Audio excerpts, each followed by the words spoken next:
So guys, जैसा कि हमने पिछले एपिसोड में देखा कि आओ लाओ अब जियोयान को ट्रेन करने लग गए थे, जिससे उसकी लेवल बढ़ने लगी, मगर उसे और ज्यादा रॉ मटेरियल्स की जरूरत थी। इसीलिए स्पिरिचुअल एलिक्सिर को नीलाम करने के लिए याफे के पास आ गया था, जहां यान के डैड ने ही 40,000 सिक्कों में वो एलिक्सिर खरीद लिया था। फिर अब हमें दिखाया जाता है कि जियोयान जब ऑक्शन से मिले हुए पैसों को लेकर घर आता है तो अपने पिता की बातें सुनता है, जिन्हें फर्स्ट और सेकंड एल्डर बता रहे होते हैं कि आज तुमने अपने बेटे की वजह से बहुत गलत फैसला लिया, क्योंकि पहले से ही हमारे पास बहुत कम पैसे हैं, जिससे हमारा जियो परिवार मुश्किलों का सामना कर रहा है। तो जान जियो कहते हैं कि मैं इन पैसों का भुगतान अपने पर्सनल टूल्स को बेचकर कर दूंगा, और वो बाहर आ जाते हैं। जियान डर जाता है, तभी याओ लाओ अपनी अंगूठी में उन पैसों को छिपा लेता है ताकि जियोयान के डैड उन्हें ना देख सके। जान जियोयान के पास आते हैं और उसे कहते हैं कि मैं तुम्हारे लिए कुछ लाया हूँ। फिर वो उसे स्पिरिचुअल एलिक्सिर देते हैं। इससे वो खुश होता है और अपने डैड को गले लगाकर कहता है कि मैं अपनी लेवल बढ़ाने की पूरी कोशिश कर रहा हूँ। तो वो कहते हैं कि मुझे पता है कि तुम बहुत मेहनत कर रहे हो। जियोयान अपने कमरे में आ जाता है और सोचता है कि अब मुझे आज रात ही लेवल 6 पर पहुंचना होगा। मैं अपने पिता को और ज्यादा निराश नहीं कर सकता। याओ लाओ से कहते हैं कि मैं तुम्हें चेतावनी दे रहा हूँ कि तुम्हें इतनी जल्दबाजी नहीं करनी चाहिए। जियोयान कहता है कि इससे कोई फर्क नहीं पड़ता। याओ लाओ कहते हैं कि फिर तो ठीक है, तुम्हें बहुत कड़ी मेहनत करनी होगी, और अब वो प्रैक्टिस करने लग जाते हैं। वो दिन रात मेहनत करता है। वो क्रशिंग स्किल सीखने के लिए बांस को हिट कर रहा था, जिससे उसे हाथ में बहुत दर्द होता है। इसलिए याओ लाओ को कहता है कि भले इस टेक्निक में बहुत पावर हो, पर इससे मेरा हाथ भी टूट सकता है। याओ लाओ बताते हैं कि ऑक्टाडिक क्रशिंग टेक्निक बहुत उपयोगी और फायदेमंद है, मगर तुम्हारी पावर कम होने की वजह से तुम इसे नहीं सीख पा रहे हो। इसलिए तुम्हें फायर विंड पाम और वैक्यूम पाम को सीखने पर फोकस करना चाहिए। एक छोटे बांस को उठाकर फायर विंड पावर से तोड़ देता है। याओ लाओ कहते हैं कि तुम्हारा प्रयास बुरा नहीं था, तुम बहुत जल्दी प्रोग्रेस कर रहे हो, क्योंकि वो 6ठे लेवल पर पहुंच चुका था। जियोयान मास्टर से कहता है कि मुझे लेवल 7 पर पहुंचने में कितना वक्त लगेगा। याओ लाओ से बताते हैं कि लेवल 7 तक पहुंचने के लिए तुम्हें डूची के लेवल को इंटरमीडिएट से एडवांस तक बढ़ाना होगा, और ये तुम्हारी बहुत सारी ऊर्जा को कंज्यूम करेगा। इसीलिए तुम्हें अपने दिमाग को शांत रखना होगा, और तुम अपने पिता की वजह से जितनी ज्यादा जल्दबाजी करोगे उतनी ज्यादा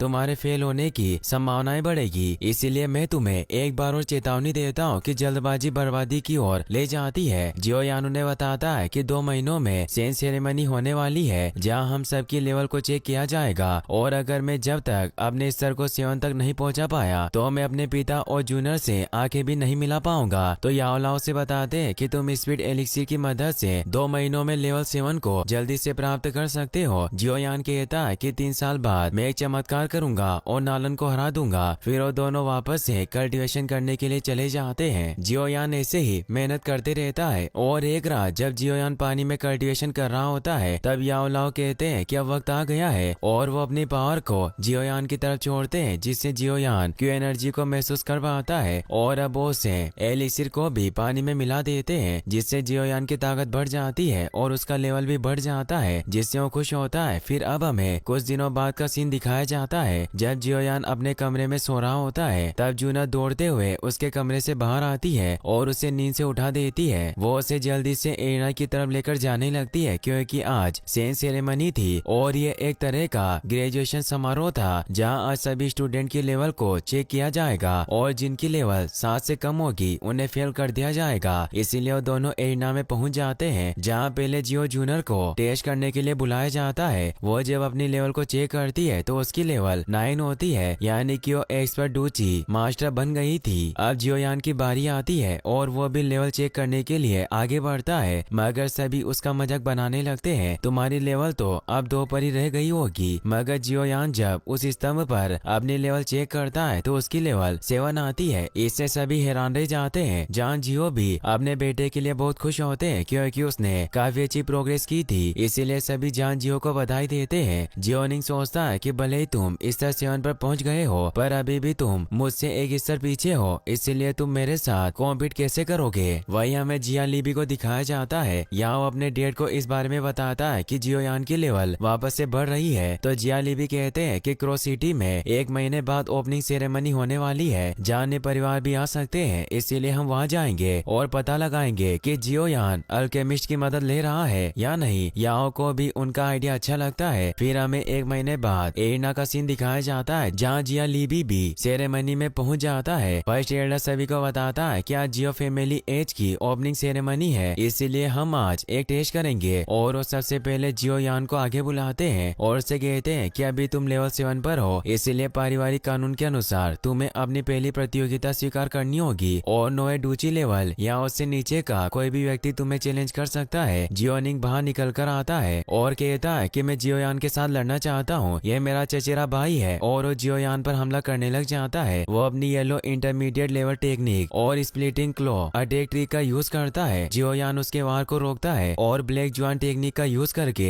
निंग के आयरन माउंटेन फिस्ट हमले को रोक लेता है। सभी उनकी इस लड़ाई को देखकर खुश होते हैं। जियोनिंग भी हैरान होता है कि आखिर जियोयान मेरा हमला कैसे रोक सकता है। तभी यान की पावर बढ़ने लगती है और मास्टर याओ लाओ उसे बताते हैं कि तुम्हारे आखिरी वार की वजह से स्पीड एलिक्सिर एक्टिवेट हो गया था, इसीलिए तुम्हें थोड़ी देर इसे सेंड करना होगा और तुम लेवल 8 पर पहुंच जाओगे। मगर तभी जियोनिंग उस पर हमला करता है, लेकिन जियोयान उस पर हमला करके विंड पाम फायर टेक्निक से उसे दूर फेंक देता है, जिसे देखकर सभी हैरान रह जाते हैं। जियाली भी अपने एक आदमी से कहकर निंग के लिए एक पिल भेजता है। वो आदमी उसे कहता है कि इससे तुम्हारी पावर बहुत बढ़ जाएगी। तो निंग उस गोली को खा लेता है, जिससे उसकी पावर कई गुना बढ़ जाती है। या फिर समझ जाती है कि निंग ने अपनी पावर को बढ़ाने के लिए लोन पिल का यूज किया है, जिसे इलीगल पिल माना जाता था। इसीलिए सभी निंग पर गुस्सा होने लगते हैं। निंग जियोयान को कहता है कि मरने के लिए तैयार हो जाओ। याओ लाओ जियोयान से कहते हैं कि निंग ने अपनी पावर को बढ़ाने के लिए पिल का इस्तेमाल किया है, इसीलिए अगर तुम उसे हरा दोगे तो तुम मेरी परीक्षा में पास हो जाओगे। निंग जियोयान पर हमला करने जाता है, मगर जियोयान उस पर एक जोरदार वार करता है, जिससे वहाँ की पूरी जमीन में दरारें आ जाती है और निंग बुरी तरह से घायल होकर नीचे गिर जाता है। सेकंड एल्डर जब निंग को चेक करते हैं तो उन्हें पता चलता है कि उसका हाथ टूट गया है, इसीलिए जियोयान को कहते हैं कि तुम बहुत क्रूर हो। फर्स्ट एल्डर कहता है कि निंग ने फॉरबिडन पिल का यूज करके नियम तोड़े, इसीलिए गलती निंग की है, इसे 3 महीने कैद की सजा होनी चाहिए। और अगर जियोयान ने निंग को नहीं हराया होता तो इसे कड़ी सजा दी जाती। और वो ऐलान करता है कि जियोयान विजेता है। जूनर और जान जियो इससे खुश होते हैं। जियोयान अपने मास्टर को कहता है कि हम जीत गए। तो याओ लाओ से कहते हैं कि ये सब निंग की वजह से हुआ, अगर वो तुम पर घातक हमला नहीं करता तो तुम इतनी जल्दी लेवल अप नहीं कर सकते थे। फिर हम देखते हैं कि जियाली भी काफी परेशान होता है। वो अपने बेटे से कहता है कि अगर जियोयान ऐसे ही अपने लेवल को अप करता रहा तो हमारे लिए जियो परिवार को मिटाना नामुमकिन हो जाएगा और उल्टा हमारा जियाली परिवार ही नष्ट हो जाएगा। याओ ने कहता है कि मेरे पास एक आइडिया है और वो शियोशी नाम के आदमी को वहाँ बुलाता है, जो 2 लड़कियों के साथ वहाँ आता है। याओ अपने डेट को बताता है कि एक अल्केमिस्ट है और उसे अपने डेट से मिलवाता है। लियोशी उन्हें कहता है कि तुम्हें इतना ज्यादा विनर होने की कोई जरूरत नहीं है, मैं तुम्हारी जियो परिवार को मिटाने में मदद करूंगा। बस मेरी एक रिक्वेस्ट है कि तुम्हें मेरे काम के बदले मुझे लड़कियां लाकर देनी होगी। मगर जियाली भी को लियोशी अच्छा नहीं लगता, तो याओ अपने डेट को बताता है कि बहुत ही रेयर मेडिसिन बनाने में सक्षम है, इसलिए हम इसकी मदद से जियो फैमिली के बाजार को बीट कर सकते हैं और हम उनके सभी रॉ मटेरियल्स को खरीद लेंगे, जिससे अगर वो हमारे पास रॉ मटेरियल्स खरीदना है तो हमें पता चल जाएगा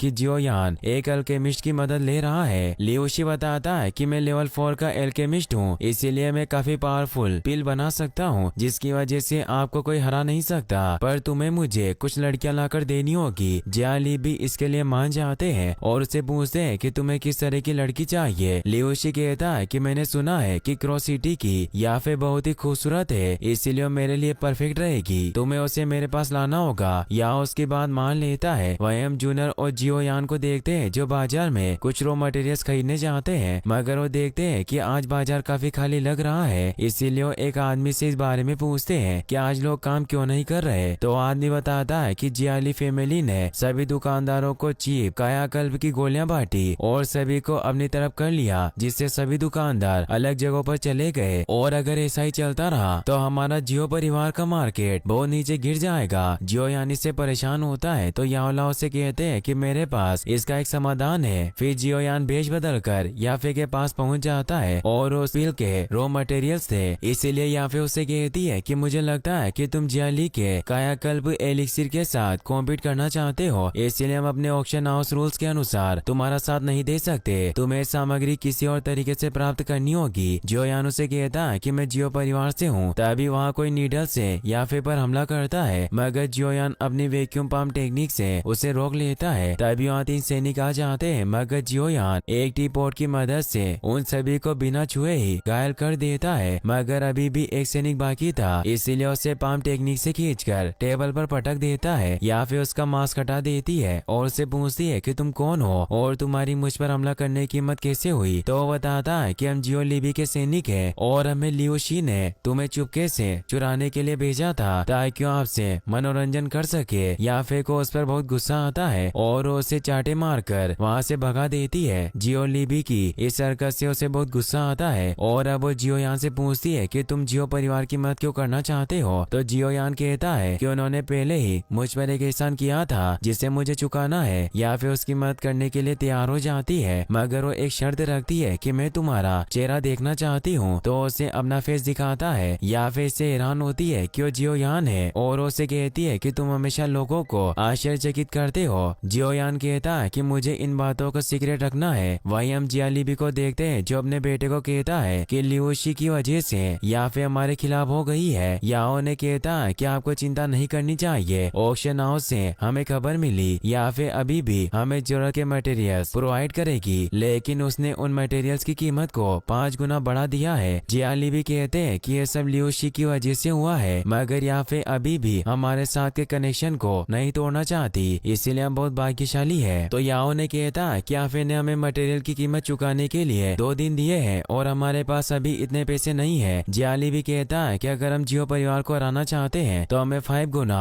कीमत में भी उन मटेरियल्स को खरीदना होगा, इसीलिए तुम परिवार का सारा पैसा लेकर उन चीजों को खरीद लो जिससे जियो परिवार हमारी कायाकल्प की पील के खिलाफ कॉम्पीट नहीं कर पाएगा। वहीं हम जियो फैमिली के मीटिंग हॉल को देखते हैं जहां जान को उनके साथी एडर बताते हैं कि ऐसी खबर मिली है कि याफे अपने सारे रॉ मटेरियल्स को जिया लीबी को बेचने वाली है और अगर जिया लीबी ने सारे रॉ मटेरियल्स को हासिल कर लिया तो हमारे बाजार जल्दी नष्ट हो जाएंगे। जान इससे सोच में पड़ जाते हैं, मगर तभी वहाँ याफे बहुत सारे रॉ मटेरियल्स को ट्रॉली में लेकर आ जाती है। इतने सारे रॉ मटेरियल्स को देखकर वो हैरान रह जाते हैं। याफे उन्हें कहती है कि मैं जियो परिवार के लिए सभी आवश्यक रॉ मटेरियल्स को लेकर आई हूँ। फर्स्ट एडर कहता है कि हमने तो सुना था कि तुमने ये सब जिया लीबी को भेज दिया। याफे कहती है कि मैंने अपना विचार बदल दिया। जान उसे कहते हैं कि हमारे पास अभी इन रॉ मटेरियल्स की कीमत चुकाने के पैसे नहीं है। याफे उन्हें कहती है कि इससे कोई फर्क नहीं पड़ता, मैं आप पर भरोसा कर सकती हूँ, आप इनकी कीमत बाद में चुका देना। जान इससे खुश होकर उसे थैंक्स कहते हैं। तो याफे उन्हें कहती है कि आपको मुझे धन्यवाद देने की कोई जरूरत नहीं है, क्योंकि ये सब मैं ओल्ड मास्टर के एहसान को चुकाने के लिए कर रही हूँ। और वो ओल्ड मास्टर वहाँ जाता है जो और कोई नहीं, जियोयान अपनी वैक्यूम पंप पावर से उन सभी कच्चे माल को हमें उठा लेता है और उनकी मदद से मेडिसिन बनाने लगता है, जिससे सभी एडर हैरान रह जाते हैं। जियोयान उस मेडिसिन पिल को सारी बोतलों में भर देता है जो एक ब्लड कोएगुलांट पाउडर होता है। वो जान को बताता है कि मैंने इसका अध्ययन किया है, इसका प्रभाव कायाकल्प पाउडर से 10 गुना अधिक मजबूत है और अब ये सभी मेडिसिन आपकी है, मुझे इसके बदले में आपसे कुछ नहीं चाहिए। जान कहता है कि बहुत ही महान उपहार है, मैं इसे कैसे स्वीकार कर सकता हूँ। तो जियोयान कहता है कि आपका बेटा बहुत भाग्यशाली है और मैं उसे पसंद करता हूँ, इसीलिए सब मेरी तरफ से उसके लिए गिफ्ट है। जान जियोयान को बुलाने लगते हैं, मगर उन्हें रोककर कहता है कि वो अभी व्यस्त होगा, इसीलिए मैं अभी जा रहा हूँ और वहाँ से निकल जाता है। या फिर भी वहाँ से निकल जाती है। जियोयान जब बाहर आता है तो बारिश होने लगती है, तभी वहाँ या फिर छाता लेकर आ जाती है और वो जियोयान को कहती है कि तुम्हें सावधान रहना होगा, क्योंकि जिया ली का परिवार तुम्हें चोट पहुँचाने की पूरी कोशिश करेगा। जियोयान कहता है कि जब तक तुम मेरे साथ हो मुझे किसी बात का डर नहीं है। तभी याओ लाओ कहता है कि मैं भी तुम्हारे साथ हूँ। इससे वो दोनों हंसने लगते हैं और यहीं पर ये एपिसोड एंड हो जाता है। गाइस, अगर आप इसका नेक्स्ट पार्ट भी जल्दी देखना चाहते हैं तो इस वीडियो को लाइक करने के साथ साथ चैनल को सब्सक्राइब जरूर कर लें। Thanks for watching.